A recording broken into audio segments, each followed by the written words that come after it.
What's up, Revo fans? We're out here today doing a bit of a wrap up on my RockShox downhill suspension review. So RockShox have been kind enough to shoot us out the all new RockShox Vivid Ultimate Rear Shock. I had my hands on this for a little while before it was released, and we've had the RockShox BoXXer Ultimate for quite some time now and have put these things through their paces.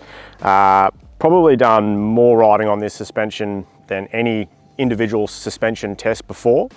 So I've spent a couple of weeks over in Whistler recently. Obviously had the beautiful Santa Cruz V10 for quite some time now as well. And this bike came stocked out with Fox suspension, and been doing a bit of backwards and forwards. Been swapping the fork backwards and forwards as well as the shocks, getting a feel for, you know, the different combinations of all different aspects of them through different trails and all that sort of stuff. So I've really sort of gone in very, very deep on this one and have really enjoyed getting the nitty gritty out of it. So first up, we'll start with the BoXXer. So the BoXXer's taken pretty big redevelopment over the last couple of years. We've bumped it up to 38mm stanchions. So for many, many years, there are 35mm stanchion. So naturally, that's added a little bit more stiffness within the fork, but that's not the only reason they went for the larger stanchion either. It's also opened up a bit more volume within the Deb Air cartridge. So this thing is obviously continually going through revisions and updates and that kind of thing, but probably the biggest difference to that would have been the extra air volume and making it more tunable as well. So obviously we've got our tokens, our spaces that we can take in and out depending on what we're going for. So with a larger volume, we've got more control over, you know, the feel of the fork and how it's performing out on the trail. We've got the Charger 3 dampener on there, so we've got low speed and high speed compression externally adjustable up on the top there, and we've got a single rebound down on the bottom. I really haven't found any disadvantage to having a single rebound over you know, the biggest competitor to them, Fox. They have a high and a slow rebound adjustment, which, to be honest, I find that the simplicity of the single adjustment to be just as beneficial. You know, you don't really get lost in it. And I find myself actually sort of tweaking it a little bit more for the trail or for how I'm feeling if it's just the single adjustment as well. Naturally, we've got the buttercups down on the bottom of the fork there on the internals. RockShox have been, you know, developed these obviously over many years. They really spent their time and introduced them through the single crown forks like the Zeb. You find them on the Lyric and that kind of thing as well. On the BoXXer, you really notice a massive difference. You would think that maybe it wouldn't make such a big difference on the BoXXer being a longer travel. Normally you run it a little bit plusher sort of off the top naturally anyway compared to a single crown fork. But I've noticed there to be a huge difference just in the small vibrations and the fatigue that would give you through your hands and through your forearms. I'm naturally not somebody that really suffers from arm pump or getting sore hands, but I have noticed a massive difference in how much less I feel that from the, and I can pretty much solely put that down to the buttercups. We've also moved to a more refined crown setup on this fork as well.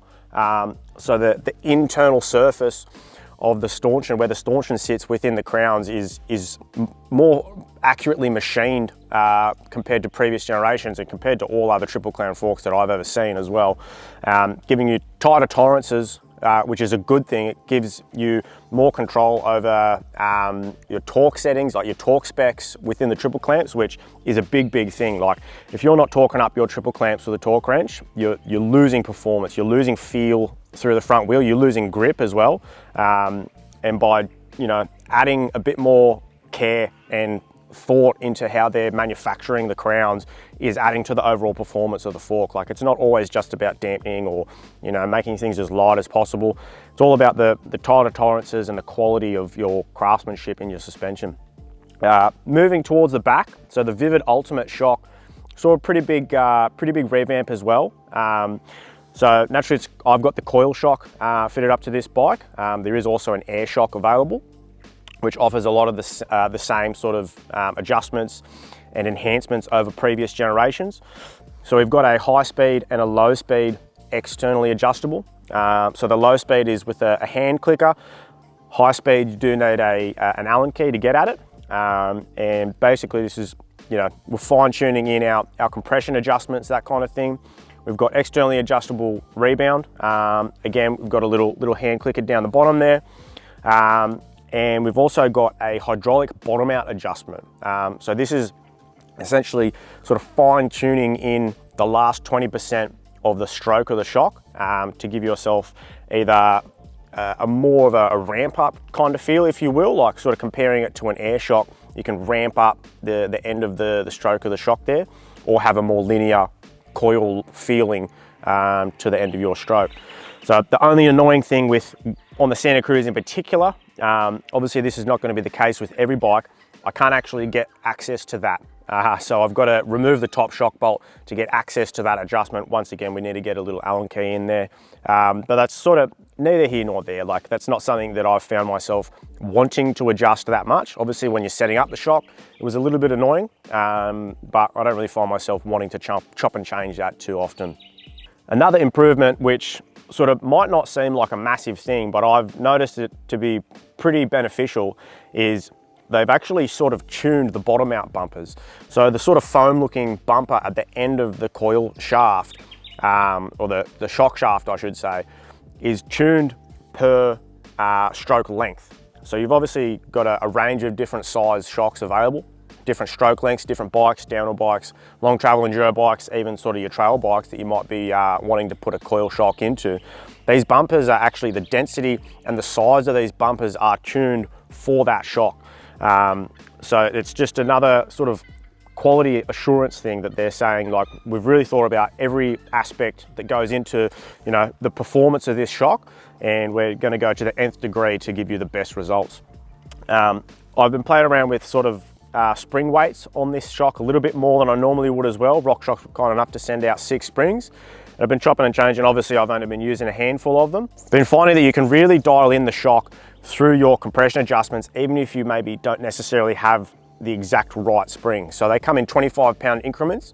So I found myself generally hovering towards the 475 on the V10, but I found I can use a 450 or I can use a 500 spring and still get the bike to ride how I want it to and behave how I want it to, whilst still having a little bit of backup, if you will, whether I'm sort of riding some loamier, choppier trails or some bigger hits.